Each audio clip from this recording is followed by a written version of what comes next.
En la región de Valparaíso están quizás las mayores muestras de lo que significa la sequía y la escasez hídrica, una situación cruda en la que se está viviendo tanto en el Valle de la Aconcagua como en Petorca, al norte de la región de Valparaíso. Estamos justamente con el senador Juan Ignacio Latorre, representante de esta región, para conversar sobre estos temas. Le damos la bienvenida, senador.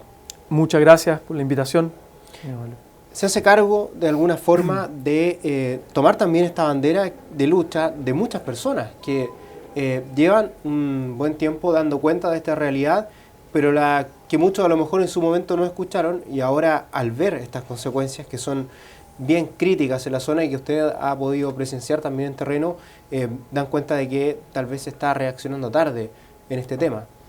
Así es, nosotros levantamos una mesa de trabajo por la recuperación democrática del agua, así le llamamos, que es una iniciativa de la senaturía, de mi senaturía, con mi equipo de trabajo, pero en conjunto con movimientos sociales y organizaciones sociales que vienen hace muchísimo tiempo relevando este tema, denunciándolo, haciendo propuestas, etcétera, pero que de alguna manera habían estado tal vez algo invisibilizados, ¿no? O no habían sido escuchados. Modatima, por ejemplo, están las mujeres en zona de sacrificio en resistencia, está Putaendo Resiste, Fundación Nehuenco, también gente del mundo académico. Bueno, las APR, se juntaron muchas APR y nosotros fuimos recorriendo provincia a provincia, esto partió el año pasado, todos los meses teníamos asambleas territoriales para conversar y hacer diagnósticos territoriales sobre el agua y propuestas que venían surgiendo de todos los territorios. Obviamente cada territorio tiene sus particularidades, ¿no? Pero una demanda transversal que surgió en cada asamblea que tuvimos, y eso hay un informe que está en la página web, en cada asamblea surgió la demanda por el cambio constitucional, la reforma constitucional a este modelo privatizador que en el fondo heredamos de la dictadura, de la Constitución del 80, del Código de Agua del 80, que consagra de alguna manera este derecho privado al agua por sobre, o como fin productivo, por sobre el consumo humano, por sobre el derecho humano al agua. Y entonces de ahí surge un proyecto de ley que presentamos. Pero en el fondo nosotros fuimos recogiendo este diagnóstico, también surgen otro tipo de propuestas que podemos desarrollar más adelante. Son las consecuencias de ese modelo avasallador y el que probablemente ni siquiera el sector productivo se ha percatado de que probablemente si es que esto perdura, tampoco van a poder producir lo que actualmente hacen. ¿Qué es lo que se ve principalmente en Petorca con el uso de agua demasiado por parte de los sectores productivos y que han dejado a mucha gente sin ella? Y también respecto de lo que ocurre con la especulación, porque no solo permite aprovechar el recurso de sobremanera, sino que también especular con él, que muchos lo están haciendo actualmente con la escasez. Así es, nosotros creemos que el modelo agroexportador chileno y este modelo de privatización es insostenible y hay una contradicción. Uno va a terreno y ve los cerros plantados de paltos, en el fondo hasta la punta del cerro, verdes, completamente verdes, pero esas mismas comunidades que viven alrededor no tienen agua y tienen que abastecerse con camiones de aljibe, por ejemplo, que es otro negocio. Y los pequeños productores, los pequeños campesinos que forman parte también de las asociaciones de canalistas en el fondo, ¿no? Las asociaciones de canalistas, hay grandes empresas agrícolas y con pequeños productores, pero los que mandan en esas asociaciones, porque no son democráticas, según cuántas acciones, cuántos derechos de agua tienes. Entonces ellos son los que acaparan el agua. Y muchas de estas grandes empresas agrícolas también son multadas. Este año han habido varias multas en el primer semestre a grandes empresas agrícolas por puntos de extracción ilegal de agua, es decir, por extraer agua ahí donde no debían hacerlo o más allá de lo que les corresponde, y eso es usurpación de agua. Entonces ellos acumulan agua, acumulan derechos de agua, las cuencas están sobreotorgadas en términos de derechos de agua, hay una sobreexplotación de las cuencas y los ríos, y eso tiene a las comunidades totalmente secas. Ese modelo es insostenible. Siglo XXI, emergencia climática y ecológica, la mega sequía que estamos viviendo, los movimientos sociales hablan también de mega saqueo, hay un mega saqueo porque se ha permitido esto por muchos años, y no hay ordenamiento territorial. En Chile no hay ordenamiento territorial, es decir, cada privado instala su plantación donde quiere, ¿no? Se consigue los permisos, plantan los cerros, digamos, y no hay una planificación desde el Estado como existe en otros países desarrollados con los que nos gusta compararnos, que tienen una institucionalidad pública que planifica, que otorga concesiones o permisos transitorios, que tienen que pagar, que está monitoreando, que puede revocar derechos. O sea, hay una institucionalidad pública que de alguna manera consagra el derecho humano al agua y el agua como bien común. dando prioridades, primero al uso humano, a la agricultura, a la pequeña también agricultura, y no todo a los fines productivos. Y ahí están contenidas tantas de las medidas que quisiéramos tener acá, y de una institucionalidad del agua mucho más empoderada, que pudieran sacarse estos derechos en caso de que no estén bien utilizados y que no se entreguen a perpetuidad como se hace hasta ahora, además de fiscalización y todo aquello. Senador, ¿cómo usted ve el accionar del gobierno en este tema? Y también pensando tal vez de cara a un debate presupuestario, en el que uno diría, bueno, a lo mejor es bueno que se inyecten más recursos, pero también acá vemos que más allá de los recursos eso no basta, o sea, hay que hacer un cambio profundo, de fondo en las leyes. Así es, hay varios problemas, está el caso de los crianceros en Putaendo, en la provincia de Petorca, se están muriendo el ganado, los animales, estamos solicitando que sean trasladados, vamos a hacer algunas gestiones con el ministro de Bienes Nacionales para ver si es posible conseguir terrenos de bienes nacionales en la zona central, que todavía tiene agua, que todavía podrían tener alimentos los animales para ser trasladados allá. Las mismas comunidades que nosotros estamos acompañando, ellos están haciendo esas campañas, pero de manera autogestionada. Sería muy importante un apoyo institucional. El tener zona catástrofe podría llegar más recursos para más camiones aljibe, para más alimento, para más agua para los animales, el tema de los embalses. Pero la pregunta es, ¿queremos seguir con el mismo modelo?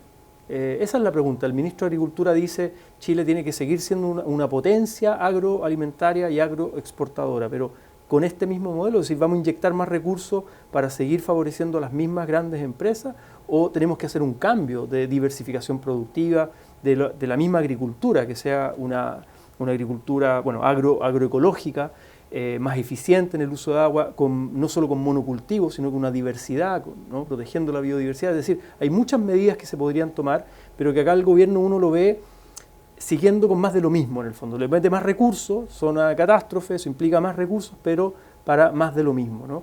Y eso es lo que yo creo que eso tiene que cambiar. Por eso es que a nivel legislativo hemos presentado un proyecto de ley para una reforma constitucional que consagre el derecho humano al agua. No puede ser que en la Constitución de la República no esté consagrado el derecho humano al agua en pleno siglo XXI, cuando Chile firmó la Declaración de Naciones Unidas del año 2010, que dice que el derecho humano al agua y saneamiento es la base de los demás derechos humanos. Eso tiene que estar en la Constitución. Cuando la gente dice, no, que la Constitución es algo muy teórico, muy abstracto, tiene que ver con algo tan vital como el consumo humano y el acceso al agua como derecho humano.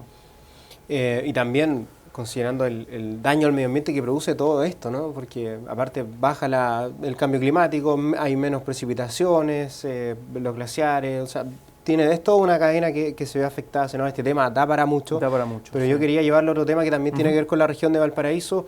Hasta hace un tiempo se había tenido muy en cuenta la posibilidad de construir un muelle de crucero. Lo favorecía todo este tema de la ley del cabotaje. Aparte, Valparaíso habitualmente recibía cruceros que venían principalmente a abastecerse acá más que como opción turística. Y ustedes están tratando de reimpulsar que esa posibilidad la tenga el puerto nuevamente y sería importante que la tuviera. Así es, hemos tenido reuniones y gestiones con distintas federaciones de turismo, pequeña y mediana empresa, con parlamentarios de toda la región, con el alcalde Jorge Chart también, con la empresa portuaria de Valparaíso. Yo me he reunido con ellos y hemos tenido reunión también como grupo transversal, digamos, que apoya el muelle crucero con la empresa portuaria de Valparaíso. Y acá, para explicarle a la gente en simple, un proyecto de muelle exclusivo de crucero costaría aproximadamente, hay un estudio que da distintas alternativas, entre 30 a 50 millones de dólares. Hay distintas alternativas, la más barata 30, hay otra intermedia y la más cara podría ser de 50 millones de dólares.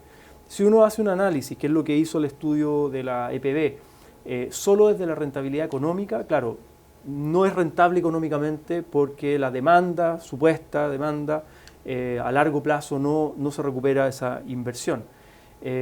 Sin embargo, si uno mira el impacto del turismo, del fomento del turismo, en la cadena, más allá de la unidad de negocio del muelle de crucero, sino que en la comuna de Valparaíso, en la región incluso, si uno piensa en que los pasajeros de los cruceros van a Casablanca, por ejemplo, ¿no? O a otros destinos turísticos de la región, en la zona, la Reserva de la Biosfera, distintos lugares de la región donde los turistas podrían ir.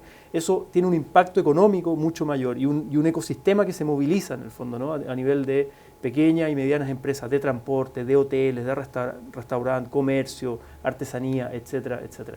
Entonces el impacto es mucho mayor y esto es sostenible en el tiempo. Y esa es una decisión que no depende o no puede depender de EPB, de la empresa portuaria de Valparaíso, sino que tiene que ser una decisión, que es lo que estamos interpelando al presidente Piñera, a la ministra de Transporte, Gloria Hood, a la autoridad de gobierno para que se comprometa con esta construcción. Imagínense cuánto cuesta un pedazo de una línea del metro de transporte en Santiago respecto a este muelle de crucero que sería... O sea, no hay comparación, eso es lo que hay un consenso transversal en que hay que impulsarlo. Y son conversaciones distintas respecto a la expansión portuario, que es algo que está analizando EPB, obviamente, que es el T2, que tiene que tener otra conversación en términos de los estándares ambientales, de respetar la ciudad patrimonial, todo lo que implica la vocación portuaria de carga, que está muy bien.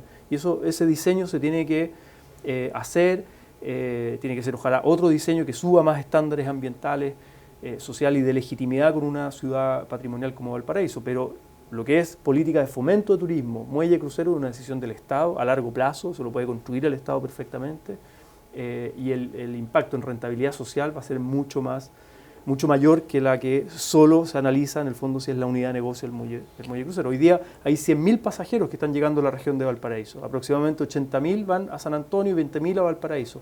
Perfectamente podría haber una coordinación entre ambos puertos para compartir esa demanda, que además va a ir subiendo en el tiempo. El turismo es una industria emergente y muy desarrollada, por lo demás, va en crecimiento en el siglo XXI en el mundo, digo. Y Valparaíso tiene ese atractivo, lo ha ido perdiendo por este tema del desorden que se generó en su momento con el puerto y que bueno, pero vaya que es necesario que Valparaíso tenga ese desarrollo portuario, 20 o 30 o 50 millones de dólares, no es tanto pensando en lo que a lo mejor sí se debería hacer como un nuevo molo de abrigo, que es una inversión que no se hace muchísimos años atrás, de la década del 30 más o menos, que está el molo construido, y eso permitiría tener aguas abrigadas para hacer un montón de otras actividades, incluidas los cruceros, entonces podría avanzarse perfectamente una medida como esta. Así es.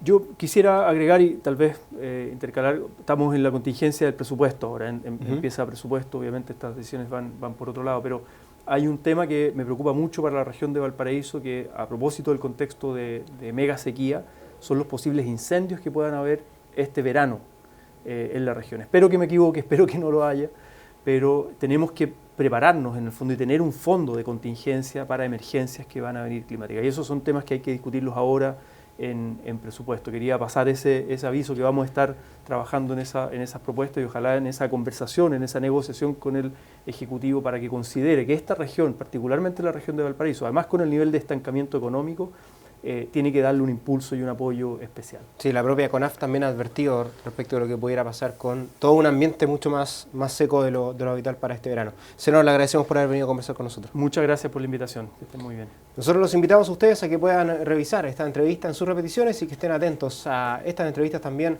junto a nuevos invitados.